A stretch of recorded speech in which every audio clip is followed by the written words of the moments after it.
Wow. Hi. How's it going? It's talk to Classy. I was just thinking, what a nice day for questions pertaining to a murder investigation.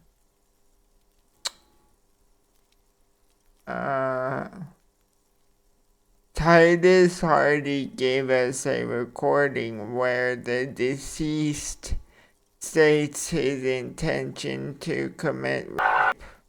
She puts her coffee cup down with a soft ring as the porcelain meets the metal table.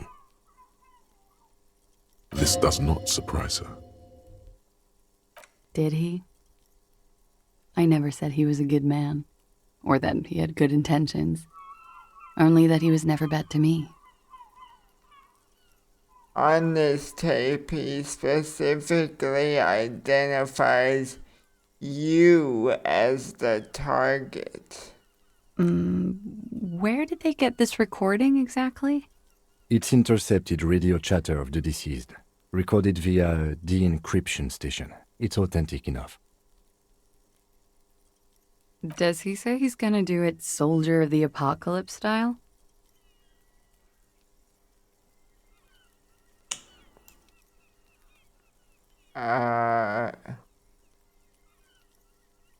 Something to that effect, yes.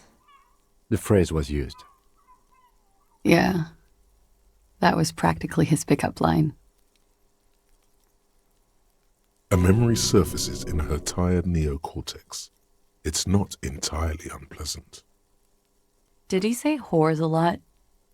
Was he pretty much on the verge of doing it Kohoi style? Yes, the word whore was used. He liked the way it sounded when he said it. As to Kohoi,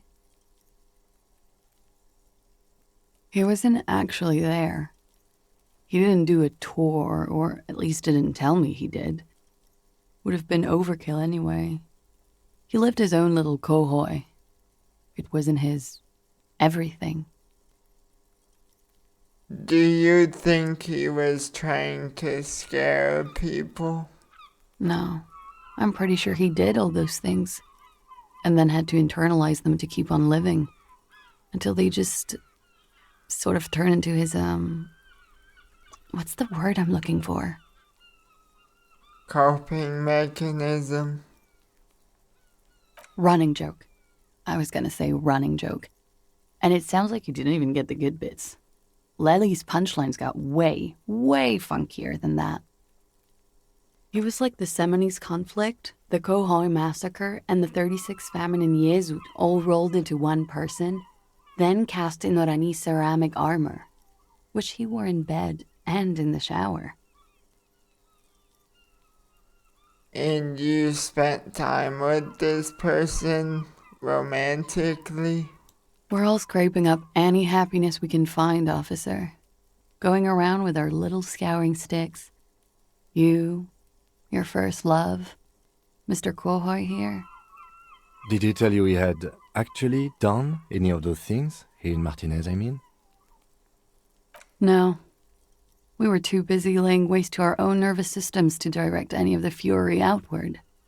He seemed happy, I guess. At ease. As much as a man like him could be. There is a small measure of pride in her that she could quell the rage in such a being. Thank you for clearing that up, miss. Whenever you're ready. I'm interested to hear what Titus Hardy has to say now.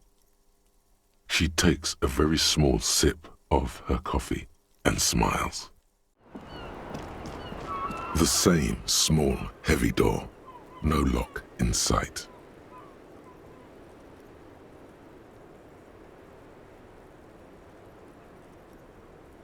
It's barred from the inside. You hear the bar rattle in the brackets. Where does this lead to? I don't know, Lieutenant Yefreiter.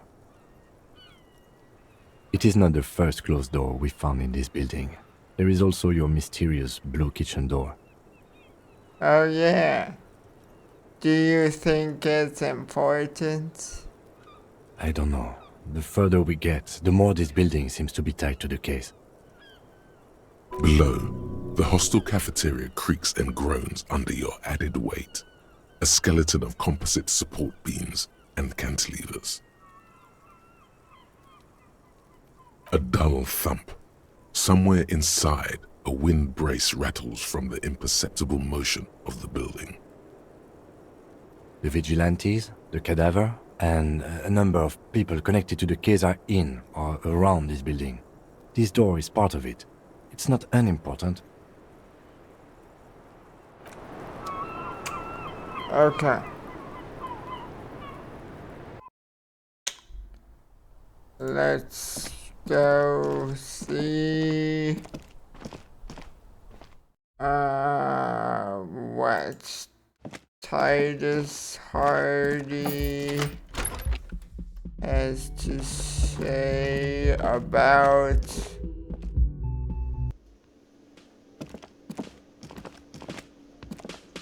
all that stuff.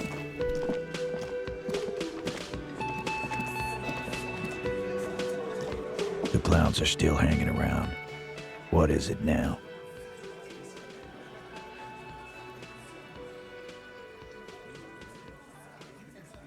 So I talked to Classy about the tape.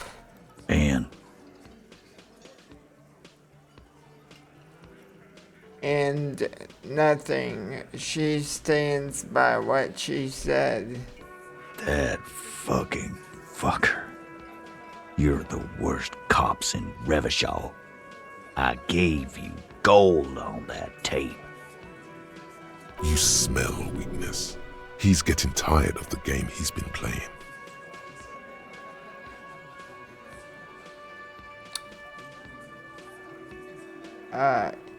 It was dark stuff, but it didn't prove anything.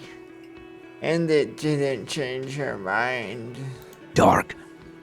Dark is when you start a goddamn death rock band.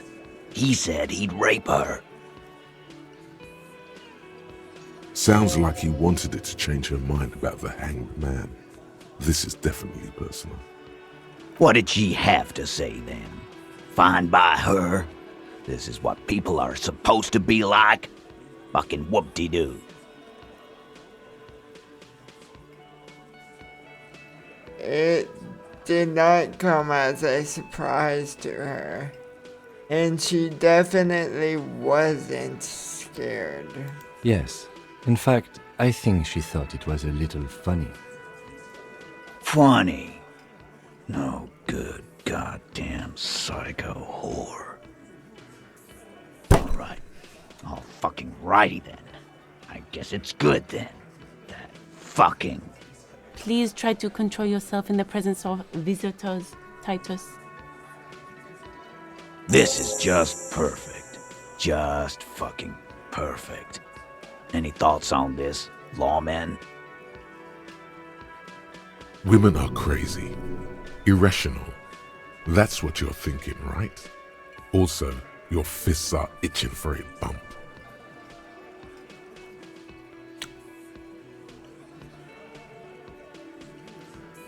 Maybe she isn't who you thought she was.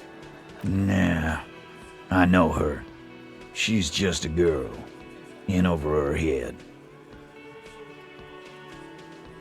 She's not some helpless girl. She handled the mercenary well enough. Handled him? She got into some stupid shit with that guy. Shit we had to take care of. Yes, we heard all about it, and the fact still stands. You were more disturbed by the tape than her.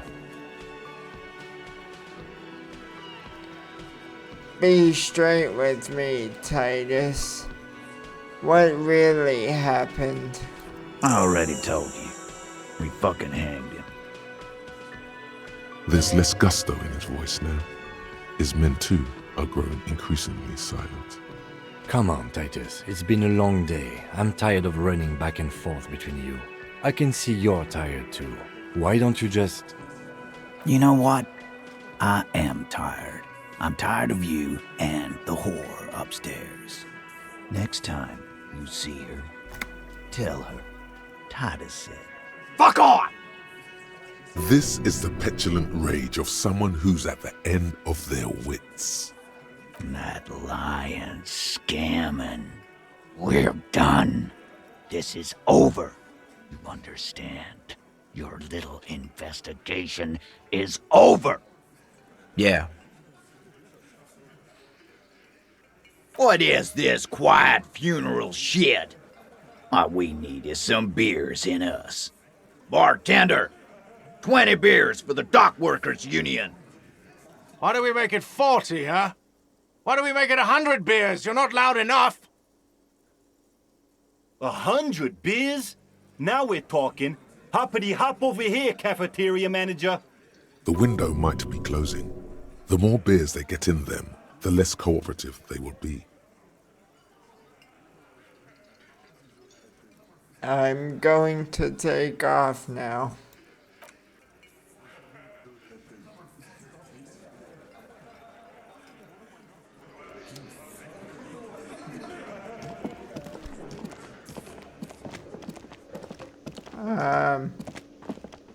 That reminds me. I'm gonna talk to Gart about letting me do karaoke. Hey, was there something you needed? Well, well, bringing him that new bird sure made a difference in his attitude. Gart, I need to sing karaoke now. No, you don't. It's not happening.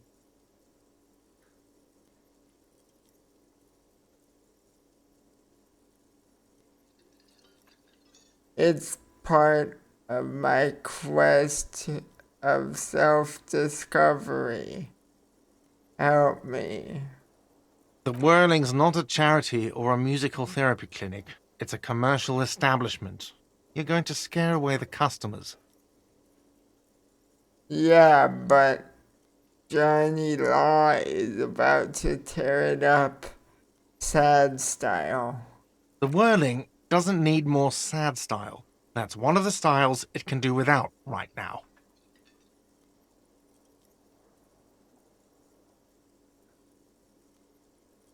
Okay. You're right. It's not the right time yet. There never will be a right time, believe me. That karaoke system is only there for show. I'm not going to let anyone use it anymore. I wonder what this filament thing is. Maybe I should find a radio computer. No, this filament contains information that can be read using a radio computer. Okay. I think there's a radio computer in the church.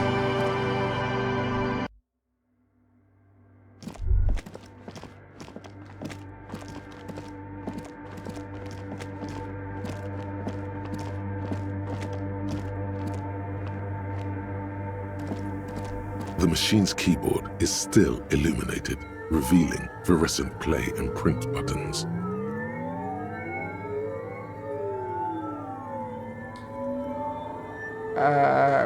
Press print.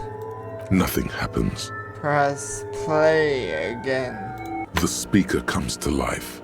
Static seeps through the machine's planar magnetic driver. An old lady greets you. Her voice sounds 100 years old. Good morning, Fortress Accident on Saint-Brune. This is the East Insulindian Repeater Station 1. Please repeat. Is this the personal log? What's the personal log? The filament you have inserted into the core.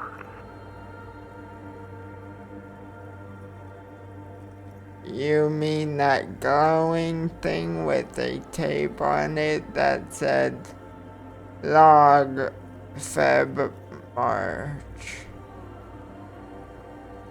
I don't know. That's what I'm asking. Is this the personal log? I don't know. Maybe. If you aren't sure, could you please take a look? How do I do that? Open the hatch on the compartment. Don't touch the wires. A current is running through it, but the core is safe. There's a filament inside. I need to know what it's called. It just says log February, March, and nothing else. Good. Please repeat the password. Let's look around. There's no use trying to guess the answer. Maybe he knows something.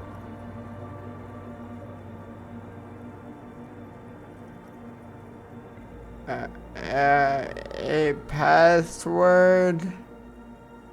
I'm really bad at passwords. Can you give me a hint? No. A hint system is not part of the protocol for repeater stations. I don't know the password. Received. I will register this login attempt. That sounds bad. A login attempt. Something a criminal would do. Fortress accident. Is there anything else I can do for you today? Thanks, but I'm finished with this call. Goodbye, Fortress accident. The machine's keyboard is still illuminated, revealing fluorescent play and print buttons. Okay, so we need password. Also want to see what this. Yes? Oops. Not talk to Kim. Are these boots?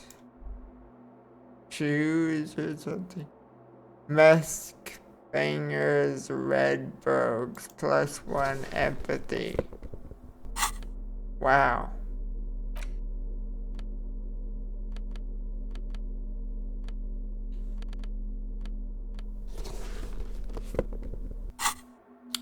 And then we have some money.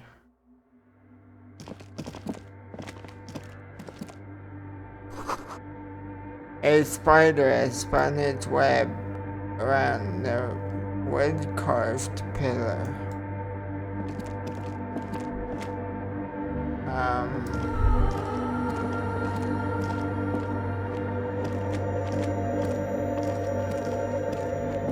And that crab man still just hanging out up there. A cracked pane of glass is colorful. It came from the stained glass window.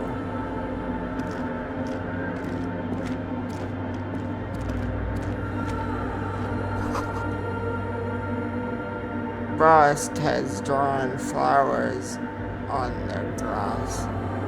Are these pans?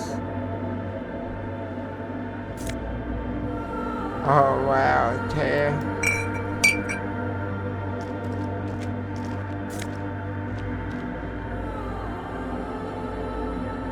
Musk bangers. Silk scarf. +1 pain threshold.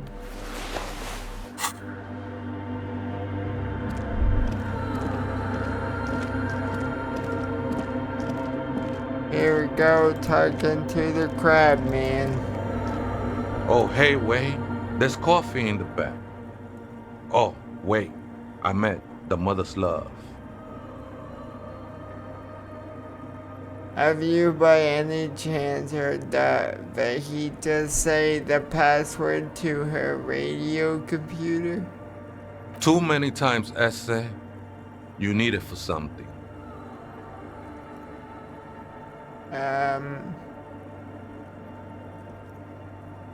Just tell me what's the password. Don't sweat it, vato.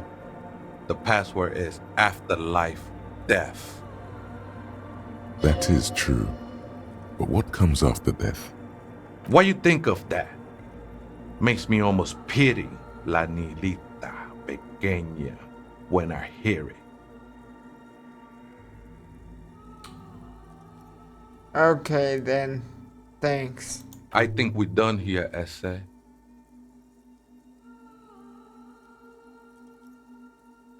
Oh, now the crabman's gone. That was an interesting conversation. That's crazy. However, I'm still not sure how it's relevant to our investigation. This is the way things go as a cop, you know what I'm saying? You just gotta ask a bunch of random people random questions. And now we got a password. The machine's keyboard is still illuminated. The speaker comes to life. Static seeps through the machine's planar magnetic driver. Good morning, votre accident on Saint-Brun. This is the East Insulindian Repeat Station 1. Please repeat.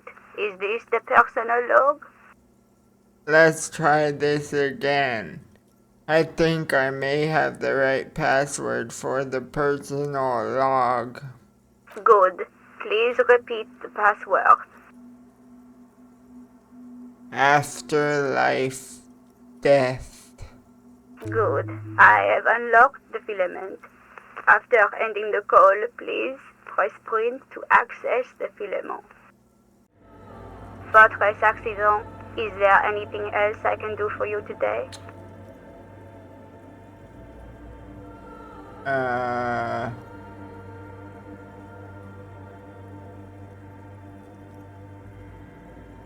Goodbye, votre accident. The machine's keyboard is still illuminated, revealing fluorescent play and Did print getting buttons. the password even do anything? The printer prints out a long text document with dated paragraphs. It looks a bit like someone's journal. Read the printout. The first entry, made on the 4th of February, 51, by an unknown author, is short and concise. Arrived at the church. The door was boarded up, so I used the crowbar to get inside. Looks like the place has been deserted.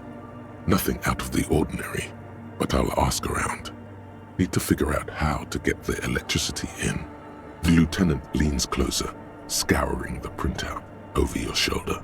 Just as you finish reading, he looks up, muttering under his breath. 4th of February. That's over a month ago. Whoever set up those machines has been here for quite a while. Read the second entry. 6th of February, 51. Had a little chat with the local fishermen. Said I shouldn't go near that place, that the church was spooky and ridden with narcotics. It's a little spooky, all right. Still haven't figured out the electricity. See? Even one of the spookers themselves says it's unnerving. What was that about narcotics? This could prove to be interesting. Read the third entry. 7th of February, 51. Finally got the electricity in. Next on the agenda, a new antenna. I'm thinking ESCA series, something advanced. Why would she need an antenna? Why would anyone need any of this equipment here?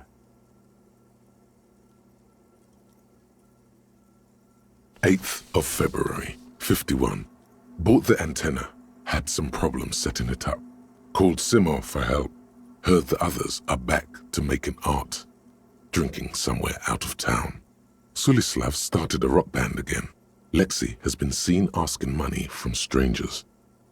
Artists, yet again, harassing citizens, stealing badges, occupying public spaces with installations, like the one here. But at least the artists have their act together. They're qualified labor. They can get work anywhere. Graphic design, ads. The programmers are doing fine too. I mean, they're programmers. The writers, though, they're fucked. I just have to find out what caused that data loss and be done with it.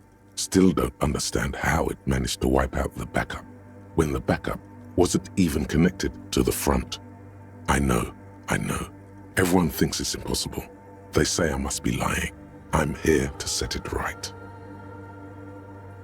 A data loss? Seems like something to do with radio computers. Unfortunately, I don't know enough about them to understand what the author is saying. Something about the backup data getting destroyed, and how everyone thought it was the author's fault. Let's just keep reading. Artists, programmers, Lexi. Who are all those people? I think these people worked in the radio computer games business, the one we saw in the Doom commercial area. They must be our former co-workers. Read the 5th entry. 12th of February, 51. Brought some food from the grocery store. Apparently, there's a strike going on in the harbor. Definitely not happy to see the Martinez people again. Everything's now set up in the church. Going to start working tomorrow, 8 a.m. The strike.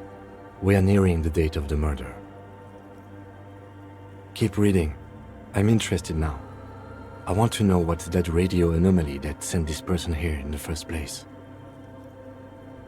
Read the 6th entry. 25th of February, 51. I've been sending data up to Lintel for a while now, trying to recreate the data loss, but nothing. Didn't even feel like logging in, the disappointment. But I did discover a curious audio-spatial anomaly at the back of the church. I've named it the Swallow.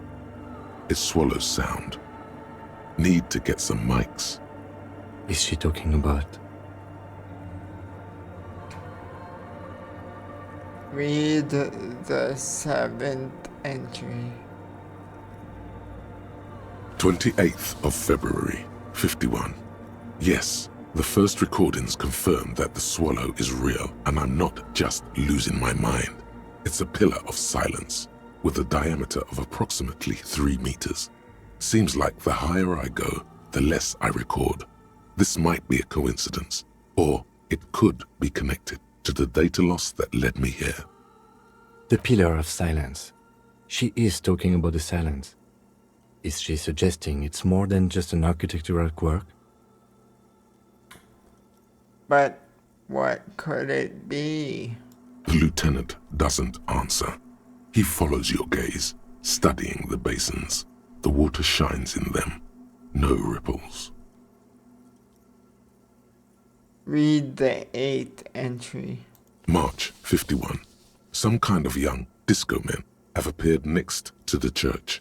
I've been trying to record the silence to find the epicenter, but now it turns out I've also been capturing the future of dance music, one neo-disco song over and over again. Fortunately, the song is so monotonous, I was able to devise an algorithm to factor it out. The other day, one of the disco men came in. Before I could even say hello, she got scared and left. Good, I don't want anyone distracting me from my work. She must be describing SL. The girl on the ice? Sounds like her, yes. Read the 9th entry. March 51. A new 2-meter aux cable. Noodles, crackers, ping-ping energy drinks, water, toothpaste, gum, also some canned air. Your reading is interrupted by the sound of the church door opening. A strange woman makes straight for the radio computer. Wow. A strange one.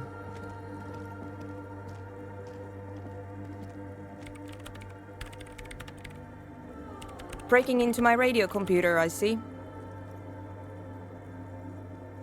I do apologize for the intrusion, madame. We are with the RCM, you see.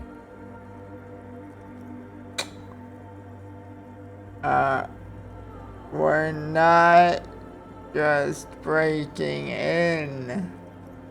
I'm pursuing a mysterious lead, searching for my lost identity.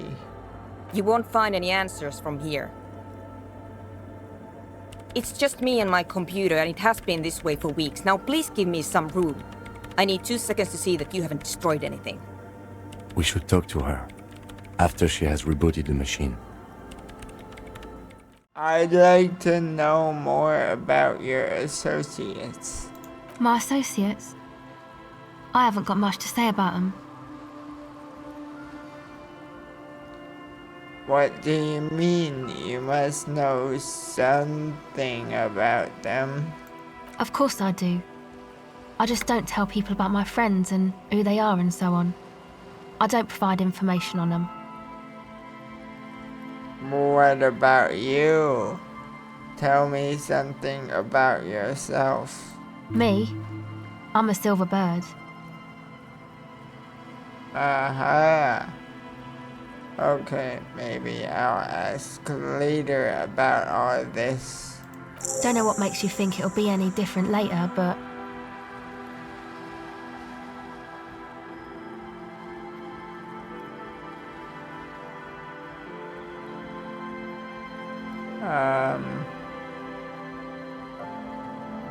Well, maybe I'll get more empathy later. Okay, that's it for now.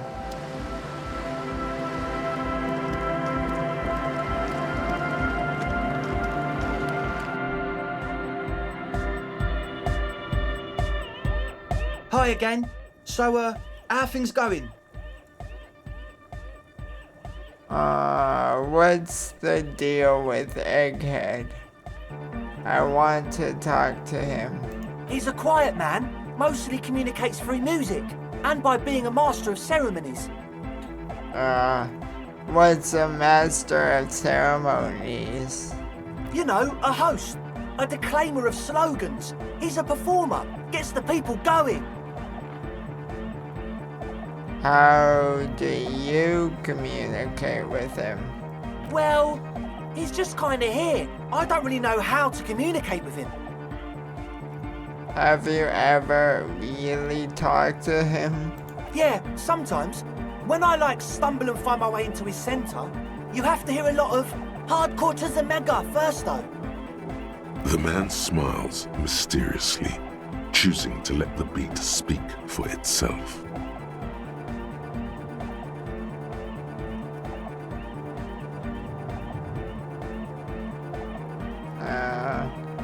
I wanted to ask you about this tent full of equipment. Yes.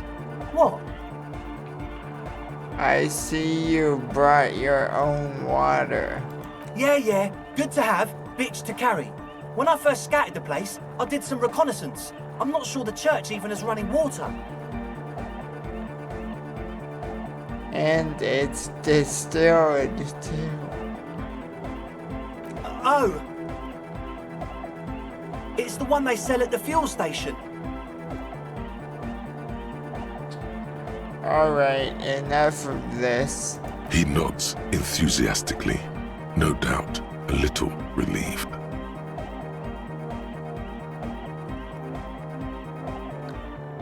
A logic check.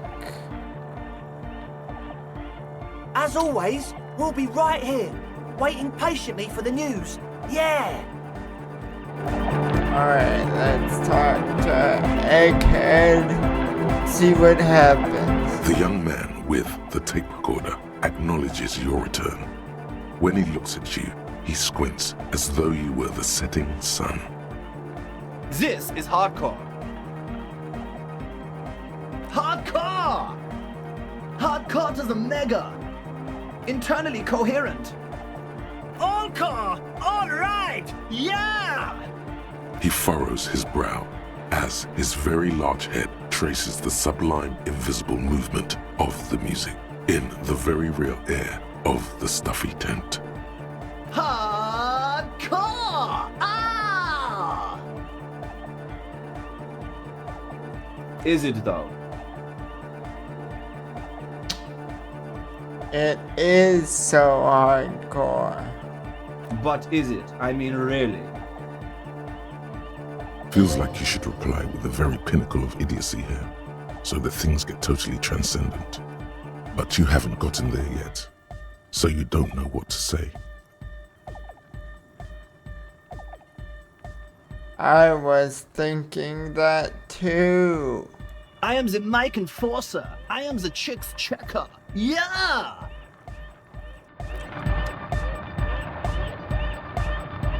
Wow. Incredible.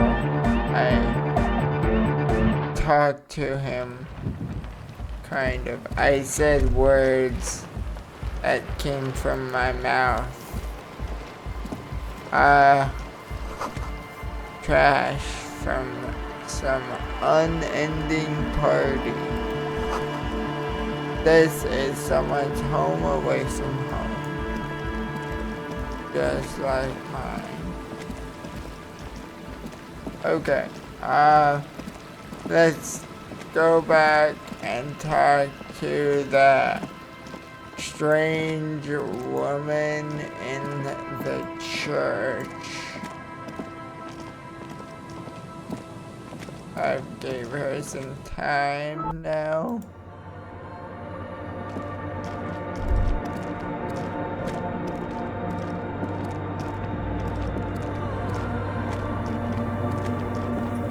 What is it?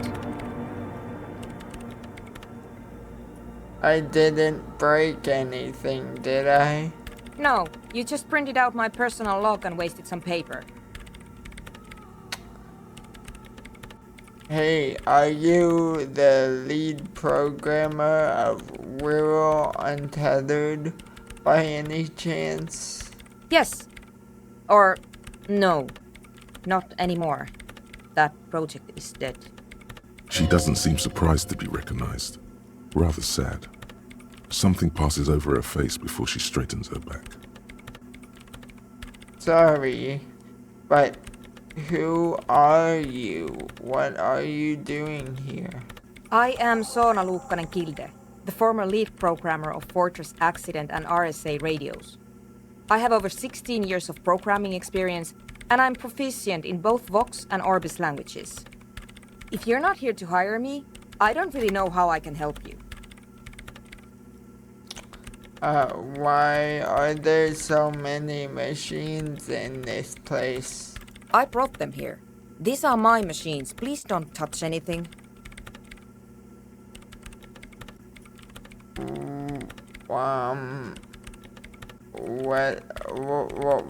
Why do you need an antenna?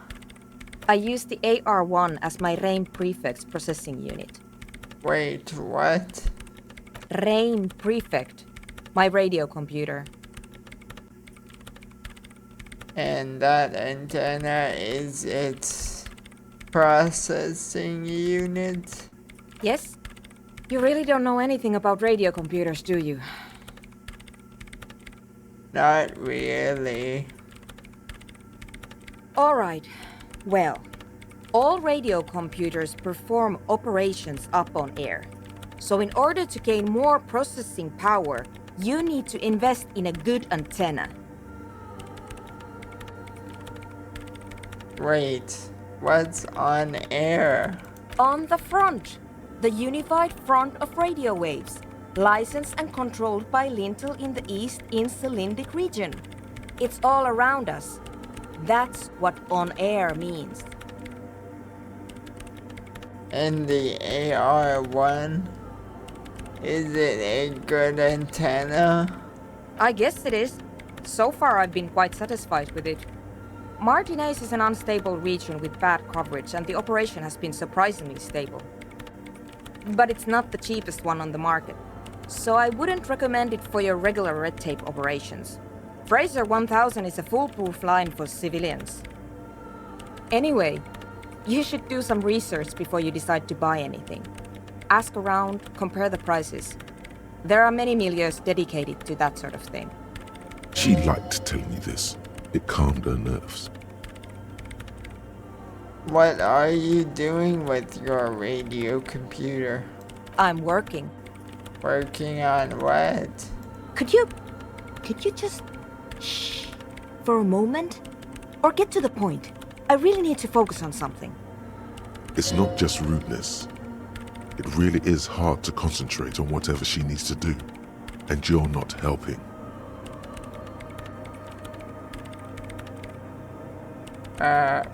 What about those bowls of water over there? They are connected to my rain prefect. Whatever you do, just please don't move them, okay? Thanks. Right, I'll try not to touch anything. Next question. Great.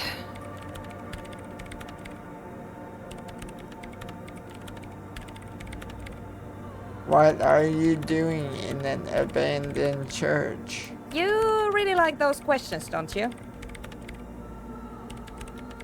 They're bloodshot. She really hasn't been getting much sleep lately, has she?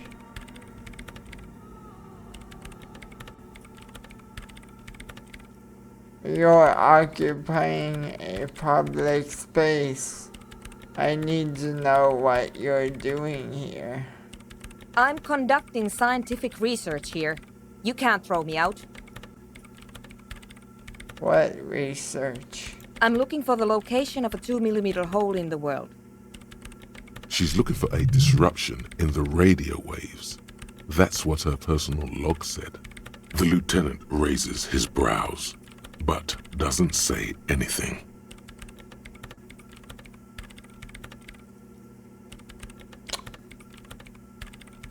A hole in the world. What does that mean exactly? Exactly. What does it mean? Up to now, it has been impossible to say what it is because it's impossible to measure nothing. What do you think it is? What qualities does nothing have? How do you measure something that does not exist? That's a little above your pay grade at the moment.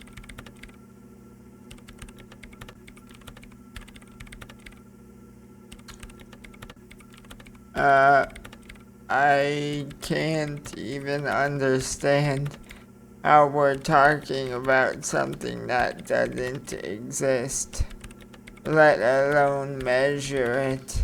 You measure it by its surroundings, by that which does exist, which is what I've been trying to do. I've tried using hydro transducers to record the silence, to find out where it begins. But honestly, it's not progressing very well. But does it have anything to do with necroplasmic life forms? Ghosts, in everyday parlance. Does it have anything to do with ghosts? Ghosts? No, I don't think so. I don't believe in ghosts. Right. Nothing to do with ghosts. She has already turned back to her keyboard.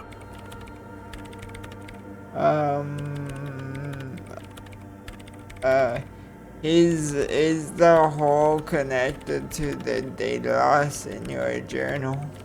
Yes, that's what led me here. But I suspect it might be something a bit more complicated than that.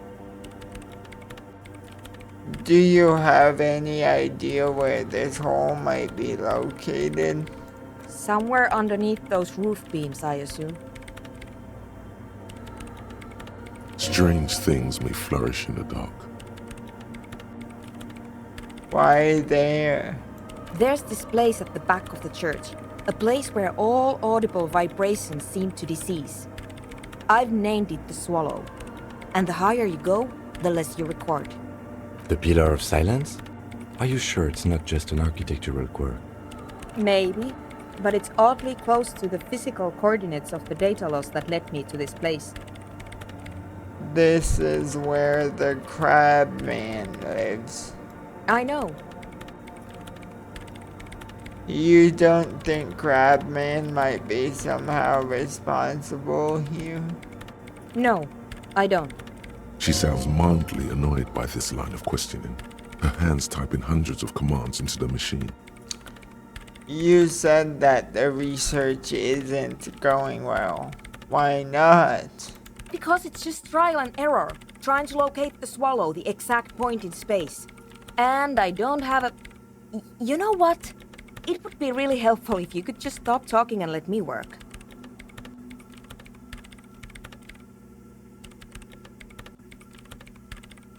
That's all I wanted to know about the scary 2mm hole in the world for now. Great. Thanks.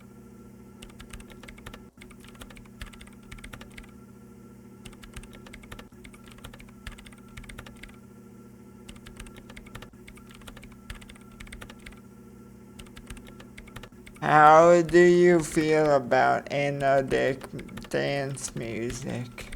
What? I hate it. What are you? 40? It's the future of dance music. Maybe I'd have to be on drugs to get it, but to a sober mind it just sounds like uninspired rug whipping. No idea what it has to do with either dancing or music. Right. But how do you feel about a club for anodic dance music? This is about those speed freaks in the tent, isn't it? I've got some news for you. It's not a nightclub they want to build here.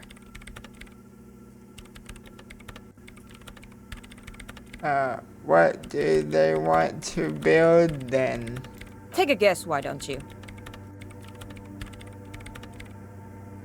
A petting zoo. A place for animals. I can't believe they got you so easily. Go have another talk with those up-and-coming entrepreneurs, will you? Thanks. Okay. Good luck. I'm not coming in there.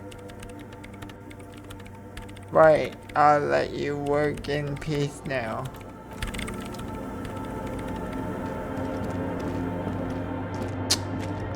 Okay,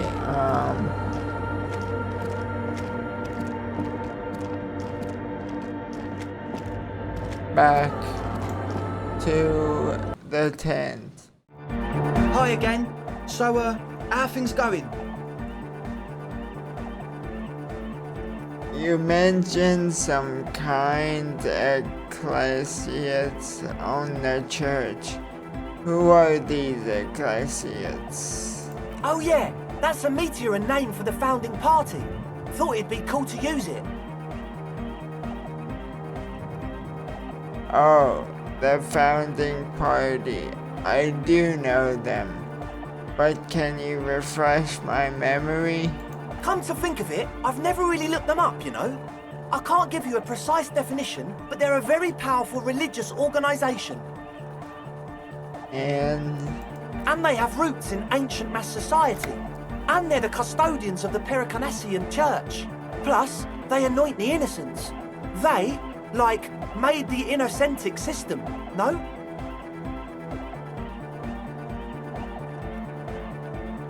It doesn't sound like they would appreciate a dance club in their church. You're totally wrong about that. The Pericanassian church is about love. And Nordic music is about love. I got love for my Pericanassian posse. Love is the relay out of death. We dance. Love is hardcore. Unity. Unity. Make some noise for my Insulindian posse. You feel it, the anodes and the cathodes coursing through you. Your big toe starts tapping along to the bass. as if testing the waters.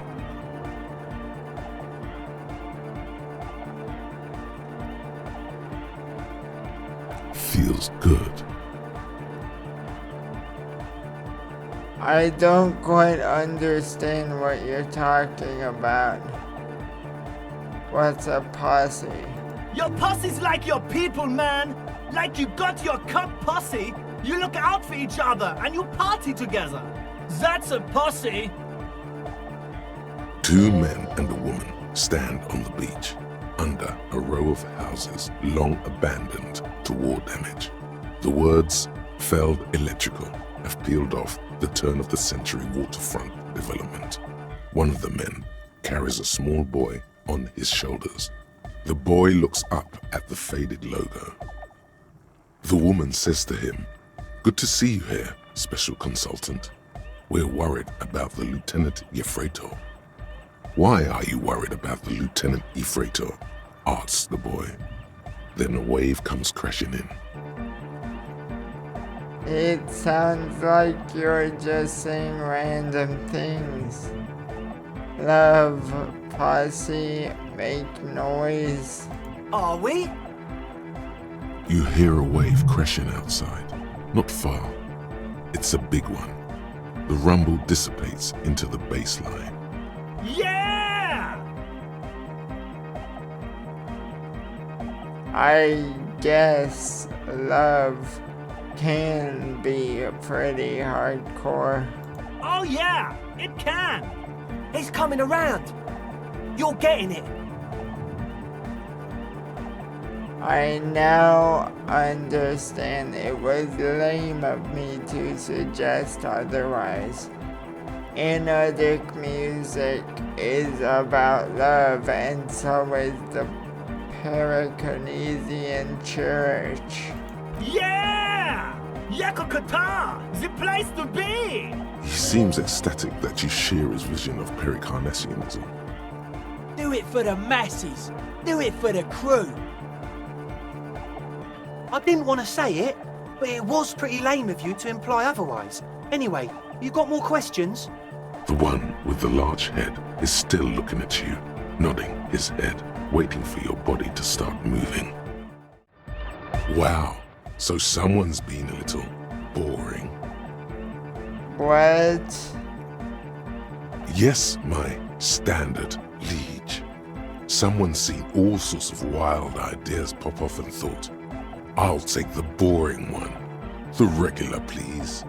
The brown."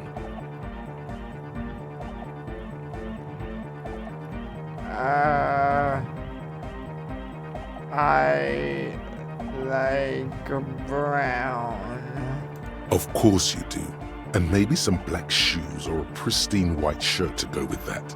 It's official. My lord's coppo type is regular cop. I'll let everyone know. I'll send out a telefax. Wait, this will be my capo type now? Yes, the type of cop you are, sire. Think of it as a caste, a class even, a nation of regular law officials that you belong to. It comes, of course, with the usual benefits. What are those? Why not send out the telefax then? I'm not ashamed. Done and done. No actual communiques will be sent, of course. That would be too dramatic.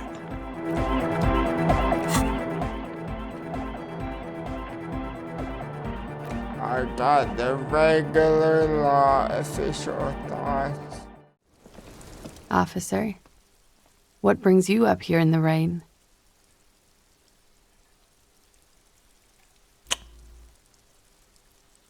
Now that you've had some time, can you tell us more about the victim? Like, for example, his name? Actually, officer, I didn't know his name. I just called him Lely. A nickname? I guess. He came from Lelystad. It's short for that. And it was his army name, apparently. He said his real name wasn't his. I tried to pry it out of him, but it was no use. Lelystad. That's a good start.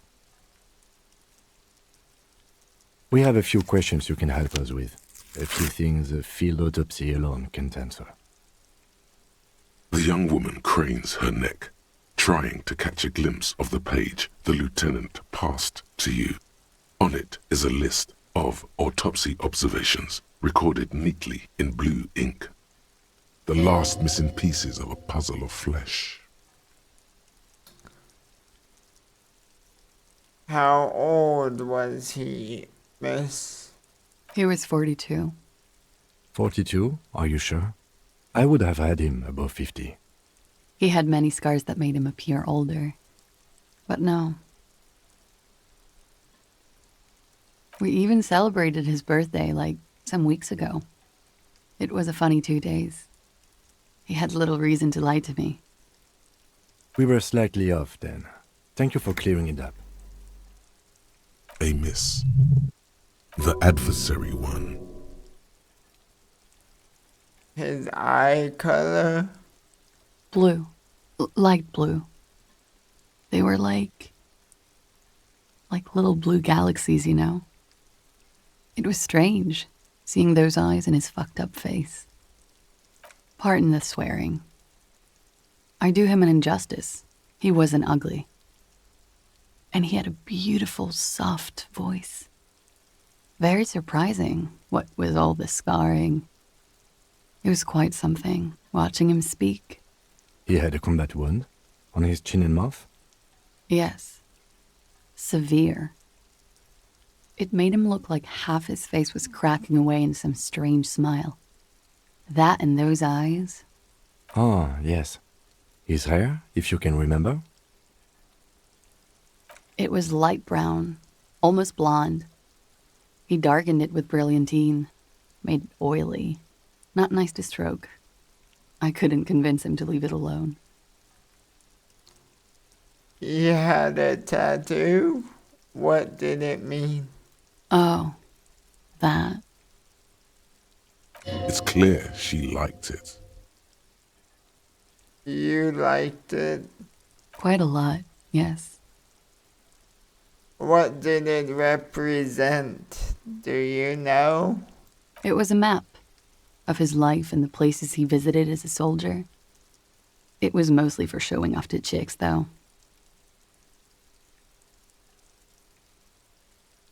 Thank you. A few more questions. Yes? Perhaps, miss, it was communism that killed him. Is the Union communist? They're a couple of shades pinker than that, no? Social Democrats? They're not hardcore in that way, is what I'm trying to say. What are we talking about anyway? This politics shit is a lot in the morning. Is it even morning? I think she's just tired. She doesn't know what you meant by that. And can you blame her? I think we're finished with this line of questioning. All right. Coolly, gracefully, she pours herself more coffee. Oh, isn't there like, a case? Something on the coast where a dead man is? Something, I should look for that.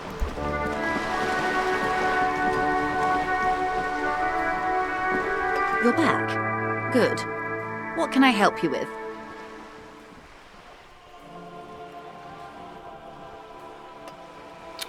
I found my badge, by the way. By love, you did. Pleased to meet you, Lieutenant W. Freighter Dubois. I am glad to see a man of high qualification. The situation is precarious. What can I help you with, Lieutenant Freighter? How about you share your information on the lynching, now that you've seen his badge? The goalposts have moved, Lieutenant. In the absence of the badge, I have informed my employer there will be a probe. I cannot rescind that promise. To my knowledge, the drivers are still at the roundabout. I will tell you everything I know when you've finished with them.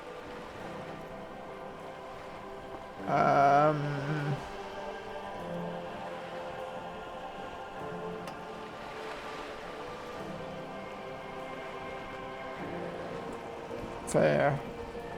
I guess the probe will be done soon. Who the hell are these guys? Fuck the world, okay. That's one brutal motor carriage.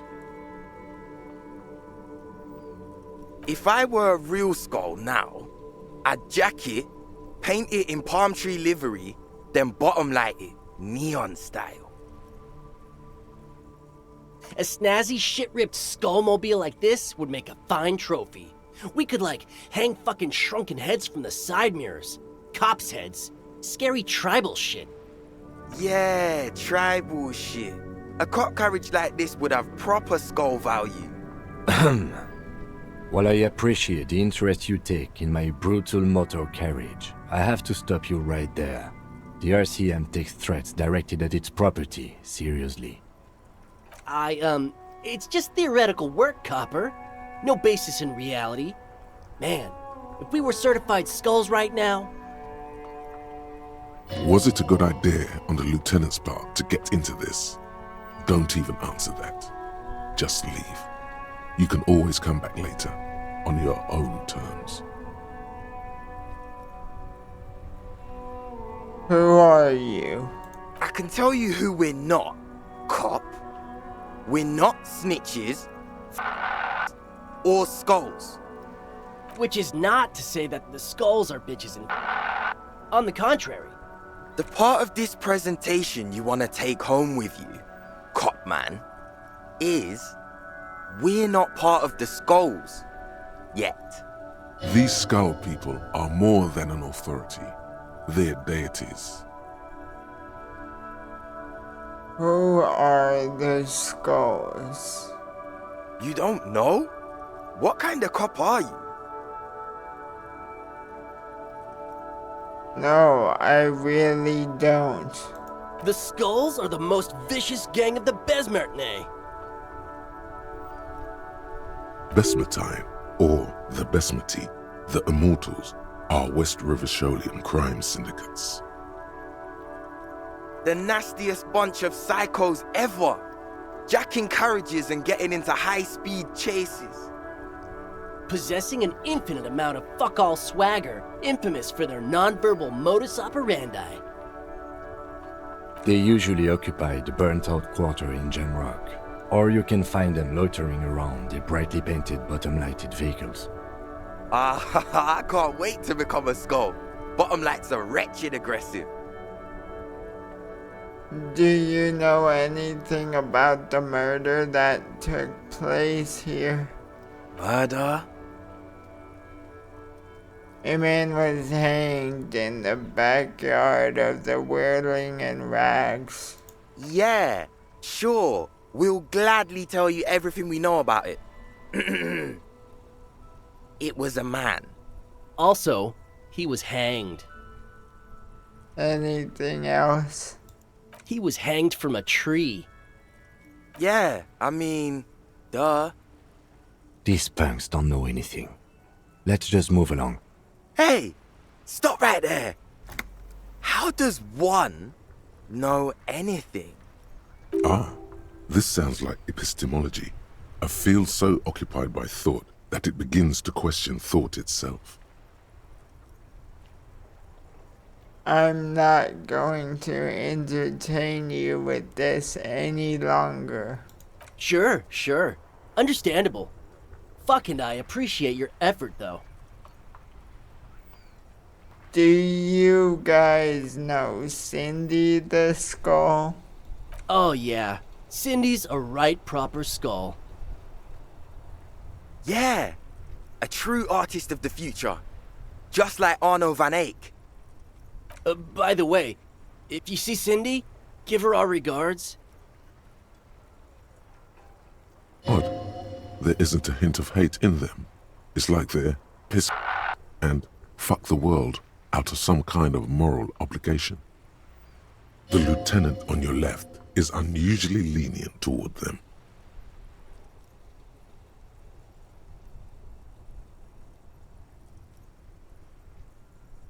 Your rhetoric is confusing. Are you a part of the Skulls or not? We're not franchise Skulls. Well, not yet. Once we get our name out there, we'll have a chance to join them. And what makes you think that the organization would accept you? Because we can be just as psycho and vicious. You'll see. Ah, you'll see for sure once we're in. It's the last thing you'll ever see before the void consumes you. You don't feel very scared. Are you implying I might be in some sort of danger? I just wanted to talk about music. And now there's a conflict all of a sudden. It's too much. That's right. You should back off and let silence rule supreme. What is wrong with you? Now you're just empowering these punks. This is ridiculous. Boys, do you know why the gang is called Skulls? Yeah. The skull symbolizes the embrace of death and nothingness, present in all of us. The vehicle of our future operations. Death and nothingness. They're called Skulls because when you are shot dead in the middle of the street, the skull is the only part the stray dogs want to eat. Just trust me and follow my lead. So, boys, wanna feed the dogs? No reply. The blonde rebel scratches his chin, deliberately not focusing his gaze on anything. He looks very uncomfortable. The other one shuffles uncomfortably, nevertheless continuing to steal glances at the lieutenant's motor carriage. I see you kids are into anodic dance music. Oh man, yeah! We're not fucking kids, man! Yeah, we're not fucking kids. And we're also not fucking confrontational. The mood is chill here. Still a bit rattled by the earlier shock? Enough about this scholarly then. Mm-hmm. Well, talking with you has definitely been something. The smell. It's awful and familiar. Hold on, that is awful. It doesn't help. You can still smell it. Keep it in now. Don't overreact. What is it? Don't you recognize it? That hideous pungency, that faintly cloying sweetness. Only death smells like that. Something cold wakes in the pit of your stomach. Fear. The signs of decaying meat. It announces itself from 24 meters away. A warning, a memento mori. Tim, what's that smell? The lieutenant has already brought a handkerchief to his nose. Eyes up, detective. Something's not right here.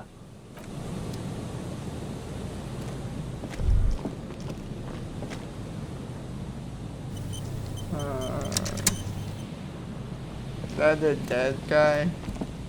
A man lies on the boardwalk, his limbs bent and neck turned at an unnatural angle.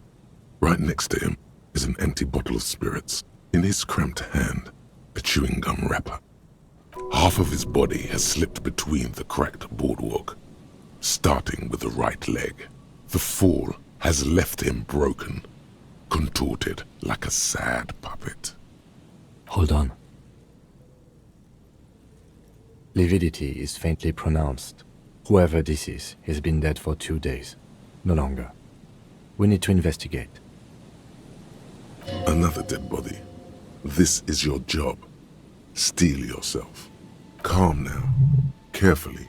Just another day. Just another dead body. Breathe. He's wearing mud-caked boots, beige trousers, and an old brown leather jacket with a bright blue lining. There are traces of kebab sauce on his chest.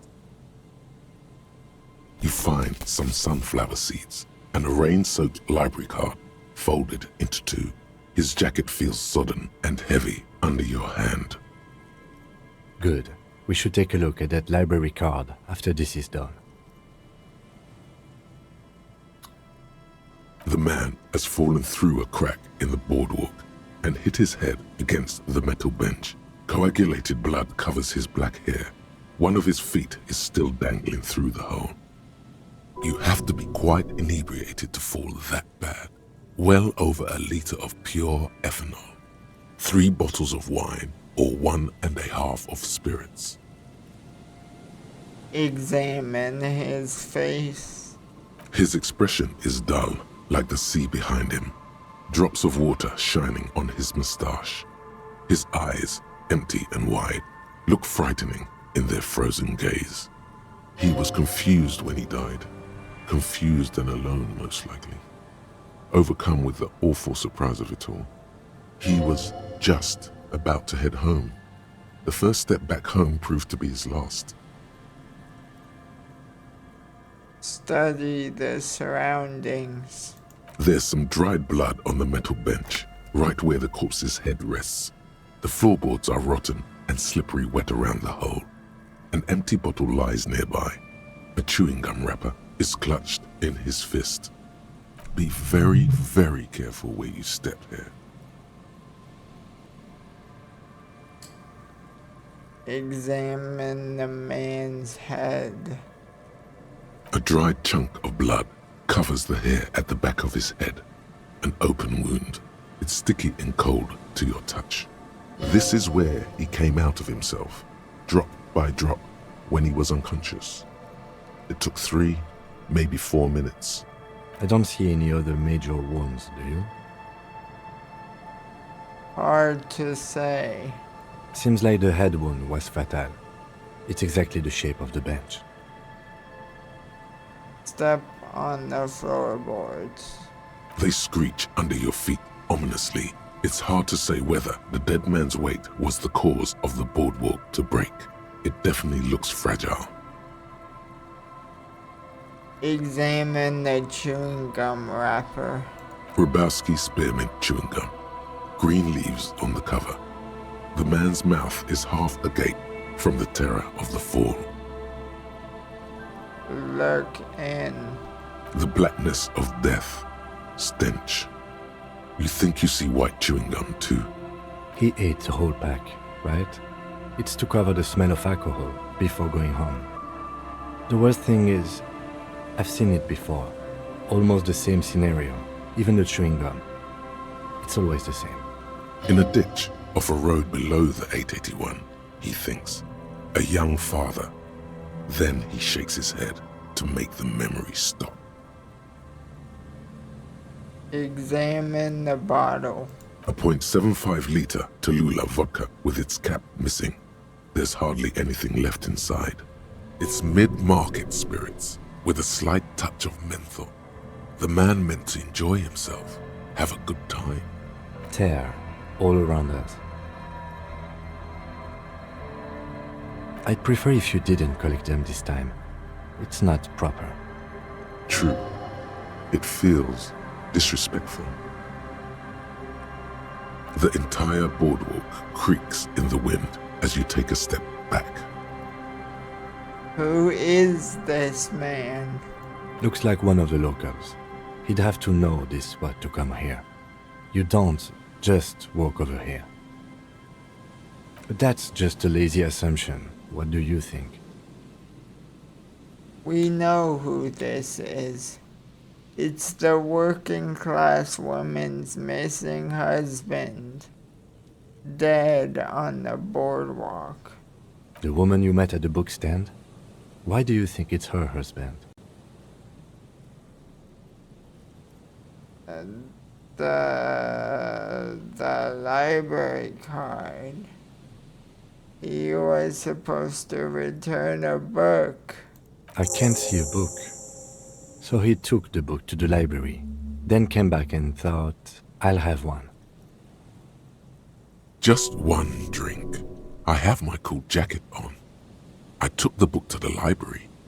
I've earned it. The view from the lookout is beautiful. Damn it. He's definitely someone's husband. What do you think happened here? Death by misadventure. He slipped and fell through the boardwalk. A truly unfortunate accident. If it wouldn't have been for that bench, he'd be alive. Do you think he was drunk?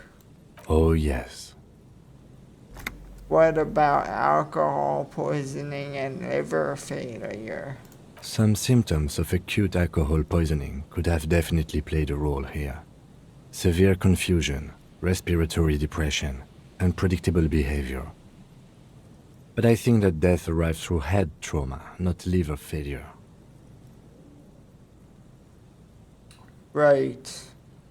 It does seem to be a pretty straightforward misadventure, although there's still a question of identifying the body. What should we do with him? From where I stand, I can see two options. We either take the case and follow the leads to identify the body on our own, or we report back to the station and leave this for our colleagues to handle. Hold on, what about the field autopsy? A field autopsy isn't necessary if the cause of death doesn't appear to be criminal, and this looks like a simple accident to me. I'd say we should just write down head trauma in the autopsy report and leave it at that. It would save us at least 2 hours of unnecessary work. Yes, but isn't that kind of sloppy? Maybe, but we don't really have much time or resources to spare. The guys at processing will take care of the rest. I feel like if we found him, we should finish this. Alright, we should first examine the library card you found. Then we can call the station from my kinema. Let them know we are taking the case.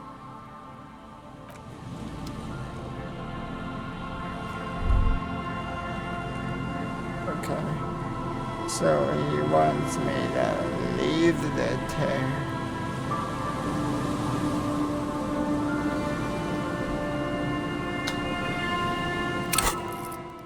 First, I'm gonna just pick up some rhetoric. Well, I can only put 1 point into rhetoric. That's crazy. Okay, library card. A library card found from a pocket of the dead man on the Martinez boardwalk.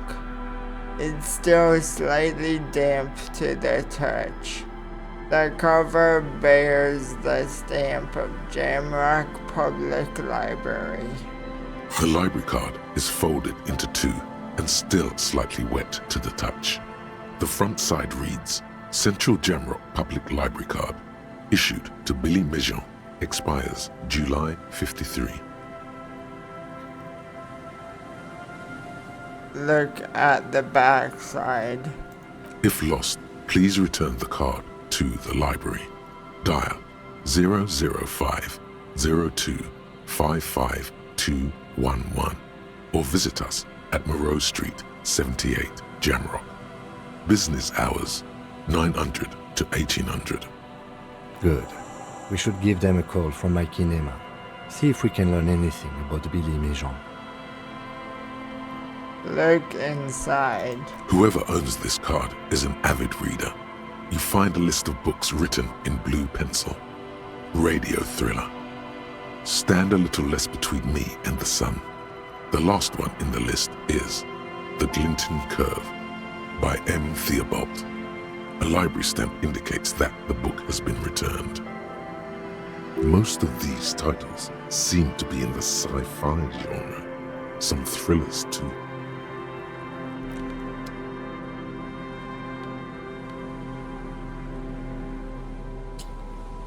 Okay.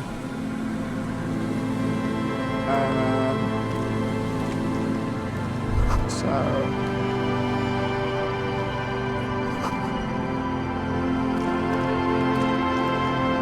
I guess going back to the Geneva now. We're back at the Geneva, and those two skulls are still there. Inside, you see a set of steering levers, a radio microphone, a pull-out toolbox, and the soft glow of the fuel preheater gauge. This is Precinct 57. How may I assist you? I need to report a dead body on the Martinez boardwalk. One moment. Can you please describe the body? Age, sex, cause of death? An unidentified middle-aged man. Looks like he slipped, fell through a hole in the boardwalk, and hit his head against the metal bench. The man was about 173 centimeters tall, stout, with dark hair and a mustache. We suspect he might have been inebriated when he slipped. There were bottles all around him, and traces of vomit on his shirt. Any signs of violence? No, seems like it was an accident. No field autopsy necessary. What about his belongings? Did you examine his clothes? He was wearing boots, trousers, and an old leather jacket with a bright blue lining. I found a library card from his pockets. Any information on the library card? It's from Central Jamrock Public Library. It belongs to someone named Billy Magine. Good. You have a lead. Do you and Lieutenant Kitsuragi want to take the case, or should I assign it to someone else? We're taking the case. I have assigned the case to Lieutenant Kim Kitsuragi. Please follow up on this library lead to identify the man. We'll send someone to take the body to the morgue. That's all for now. Thank you for reporting in. Is there anything else I can do for you? Connect me to Jamrock Public Library. Hold on, officer.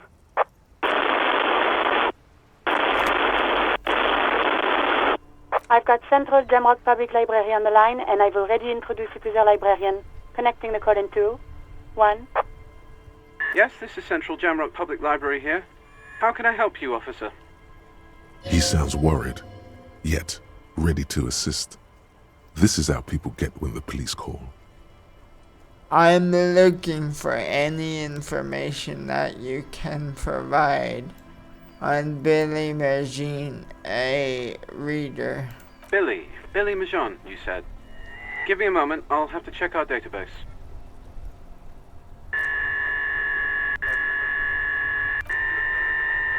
On Moreau Drive in central Jamrock, in a darkened hall lit by orange desk lamps far away from the noise outside, a middle-aged man taps commands into an old radio computer.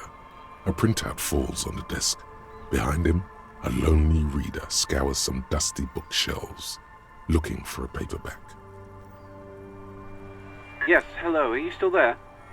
I found Billy Majon's home address, is that alright? No phone number, unfortunately. Yes, home address is fine. Here we go, sir. Rue de Saint-Ghislain, 33B, apartment number 20. It's in Martinez, I believe. Cape Side Apartments, it says. That's all. That's where the smoker on the balcony lives, isn't it? Thank you. That's all from me. I have no other questions. Happy we could help. Goodbye, officer. Anything else you need from me? 57th, over and out. In the cabin, you see a set of steering levers. Wow. So we can go back to Cape Side Apartments, maybe, to find where Billy lives. Oh, the person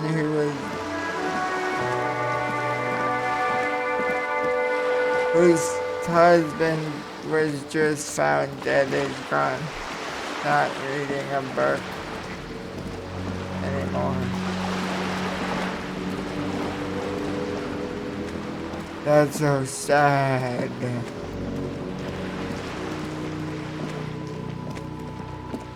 Okay, here we are at Cape Side Apartments. Give me a moment. I'm looking for Billy Majon's apartment. Could you direct me? It's about Victor, isn't it? It's always about Victor with her.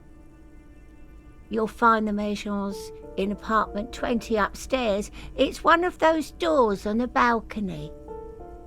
Thanks. I'm off.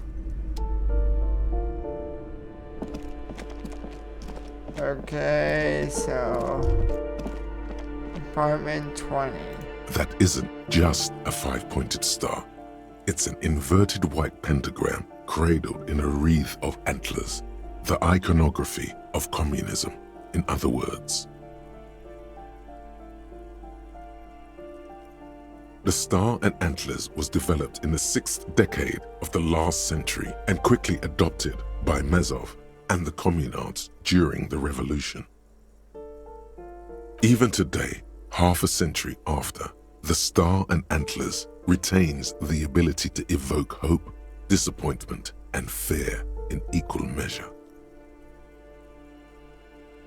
Why is the star upside down? To symbolize the toppling of the old order. Also, some social democrats were already using it. What's the deal with the antlers? The wreath of antlers represents a natural crown.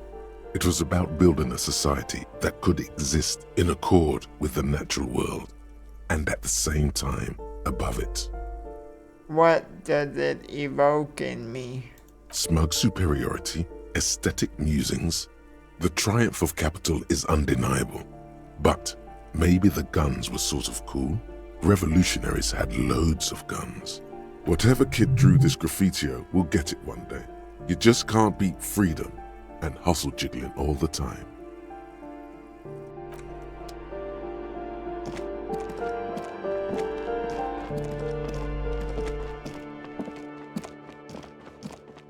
Okay. Apartment 20. Apartment 20 is this one, I guess. A weathered brown door. The number reads 20.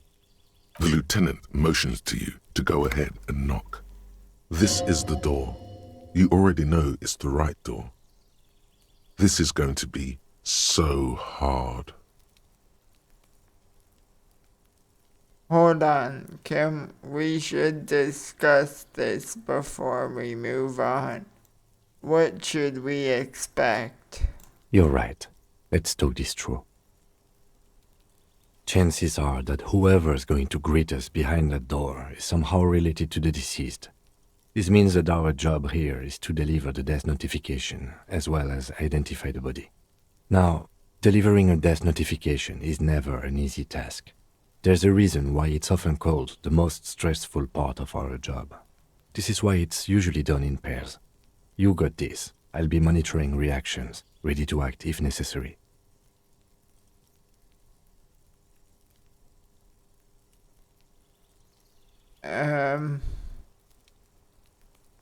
Okay. I think I'm ready. The lieutenant motions towards the door. Hello? Who is it?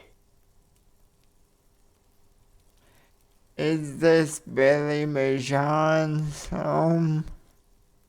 This is the police. Please open the door. The police? A moment, please give us a moment. There's fear in her voice.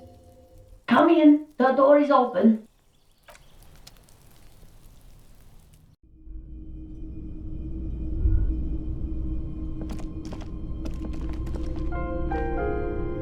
It's you from the bookstand. Did you come to bring my cockatoo back? I don't think I introduced myself properly. I'm Billy. Would you like something to drink? Tea? Lemonade? We're out of coffee. The lieutenant has taken off his foggy glasses and is busy cleaning them in his handkerchief for now. You're on your own here. He must feel vulnerable without his glasses. Is this why he's letting you take the lead?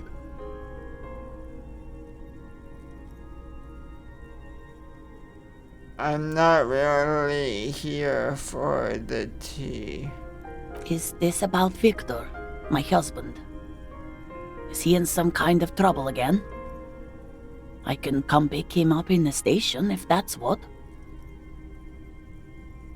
No, this is something much worse. Is he in a hospital? How bad is it?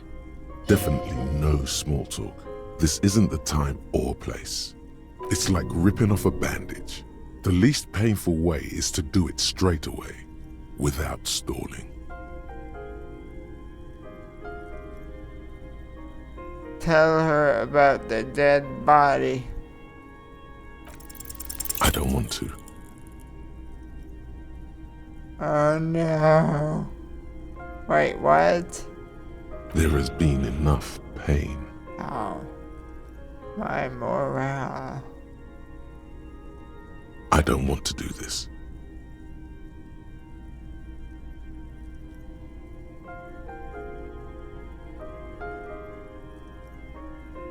Stupid, just say it. Say what?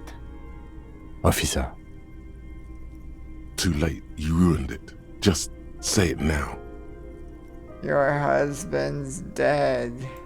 Excuse me, what? What did you say? She's in pain. She's in so much pain. And so are you. Your chest is burning. We are very sorry to inform you, but your husband, Victor Méjean, was found dead this morning on the Martinez boardwalk. Oh. Oh. But he was just... He was just here, alive. I understand that this comes as a huge shock. I want you to know that me and my partner are here for you if you have any questions. We are very sorry for your loss, ma'am. What happened to him? Tell me.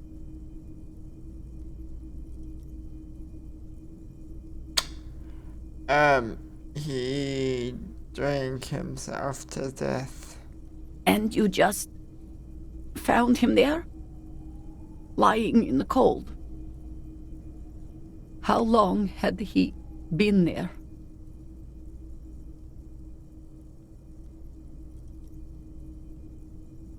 A few days at least. She doesn't reply.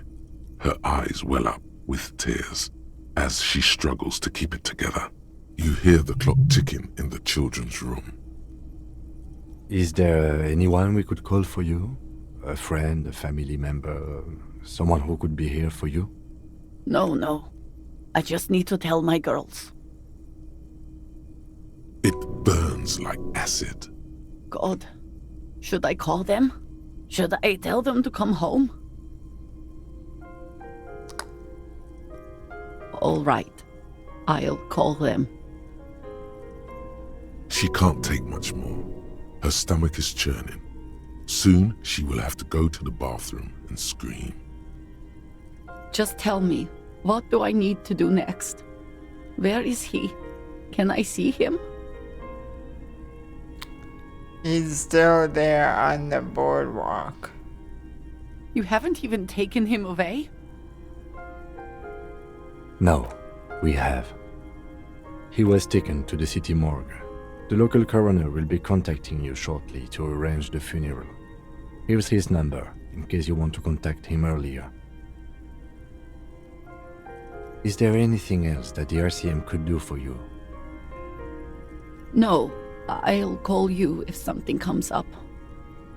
I'm still a bit...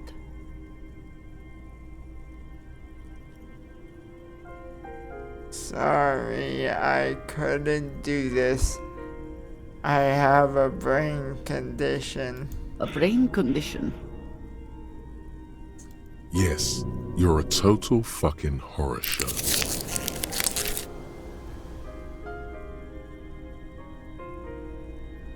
You know what? It doesn't matter. I'll just leave. Again, if there's anything we could do for you, then don't hesitate to call the RCM, ma'am. She just nods, distant and inconsolable. The bed springs rattle beneath her as she begins to shake. These are her last reserves of strength. Her muscles will give in soon. I'll take it from here. Thank you. We should step outside and talk.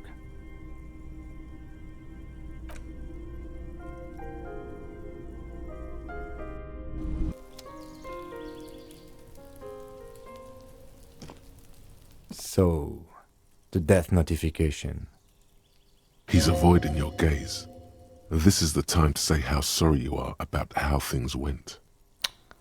That did not go... Well? No, it didn't.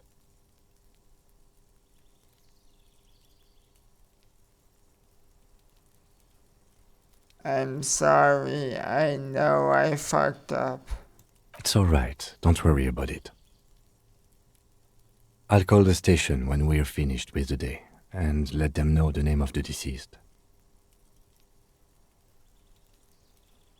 What about Billy and her kids? There's not much we can do for them anymore, I'm afraid. They have to. It's not your place to live their lives. Right, let's try to get back to it then. And, officer, I've seen worse. This wasn't the worst I've seen, okay? Now let's go. I really have, he thinks. She was strong. She made it easy for us. Wow. Wow, that was hard.